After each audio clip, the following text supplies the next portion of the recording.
A note on The People versus Larry Flynt. A wonderful film.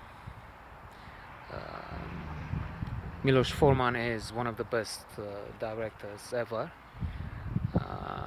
His work on this, together with what he did for One Flew Over the Cuckoo's Nest, Fireman, the Fireman's Ball, early on when he was still in Czechoslovakia, as it was then called, and then Amadeus, of course, together with other excellent films.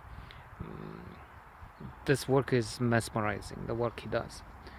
And indeed, here he also benefits from two actors in top form, Woody Harrelson as Larry Flynt and Edward Norton as Alan Isaacman, the lawyer of the infamous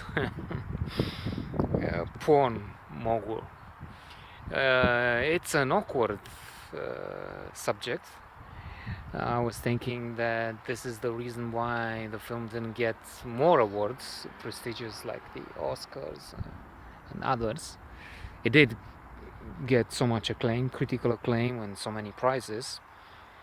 But I'm thinking there's this habit in Hollywood to reward politically so many films rather than the sheer quality, independent of the fact that this is a man who is provocative, obnoxious, hateful, I guess, at times. I mean, a man you can hate for what he does.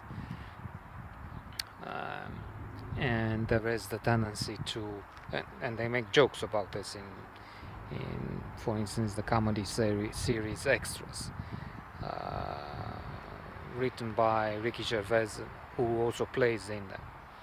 And they say, well, look, if you play someone with a disability and you do a good job, you're sure to get the Oscar, because it seems that those who vote there are impressed by such things. We're all humans, after all. So this is an annoying man, as I said. He's confrontational. He gets into fights with the judges. He takes aim at people like Jerry Falwell, an evangelist, figure, public figure, and a priest, and or a pastor. I don't know exactly what's his label, but a successful media character, because he became famous with his religious programs. And indeed, it can be funny. We can laugh at these interactions. But still, the message is serious. The most important theme of the film is freedom of speech. The People versus Larry Flynt deal with an important subject, even if, and Edward Norton in excellent speeches in court, pleading for the case, he makes this very powerful point.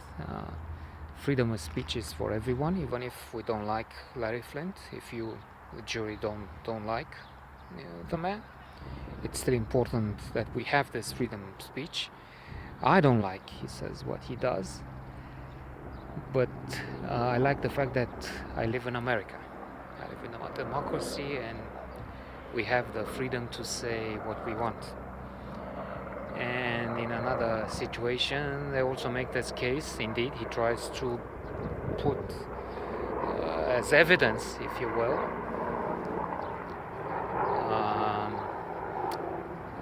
other magazines like Playboy and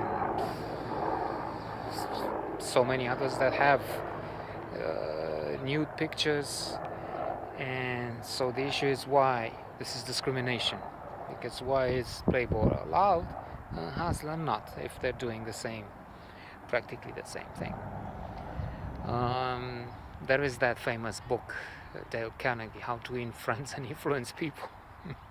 And Larry Flynt does the exact opposite.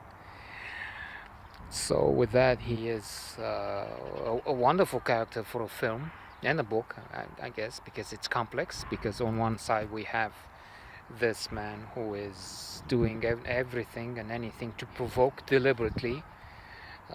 They want to put Father Christmas in jokes and inside, knowing that it will stir up and will offend some. But then on the other, he is a man who a key element in the fight for freedom in these situations and cases which went all the way to the Supreme Court finally. Then there's also this love story between him, Larry Flynt, and Althea, his wife, portrayed by Courtney Love. I'm not a fan of her, but she does a good job. And even if they have threesomes in the jacuzzi and they are so open and she poses for Hustler after they're together, still it's impressive how spiritually they've been so close and supportive. And it's a nice love story, with love story within this bigger story of the fight for freedom of speech.